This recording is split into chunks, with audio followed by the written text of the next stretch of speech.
Si. Le problème, c'est que l'astrologie passe par le langage, mais l'astrologue, s'il ne maîtrise pas le langage, où va-t-on? Il faut qu'il se serve de la langue pour étayer son discours. Cette langue, elle est porteuse d'un message, elle est porteuse d'une sagesse. Donc on ne peut pas avoir un métier où on parle, où on communique, sans savoir comment fonctionne le langage.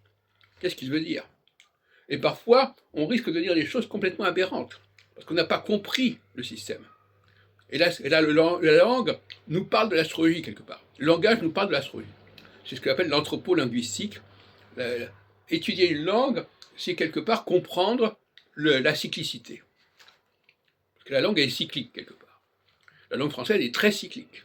Le passage du singulier au pluriel, du masculin au féminin, tout ça c'est cyclique. C'est un aller-retour. Et donc, au niveau prévisionnel, la question de savoir la socialité, c'est finalement une forme d'implosion. C'est-à-dire un ensemble qui semblait cohérent d'un seul tenant, tout d'un coup, il va imploser et ces différentes composantes vont se séparer. Ce qui est passé en 1989, par exemple, avec le bloc de l'URSS, c'est l'implosion. C'est Saturne au Capricorne, etc. Et inversement, la phase équinoxiale, c'est l'explosion. C'est-à-dire que c'est la diffusion.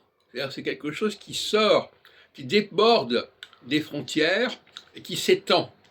Il y a une extension, d'ailleurs le mot intéressant, il y a une extension de l'impact en phase équinoxiale, et il y a un rétrécissement, il y a une implosion.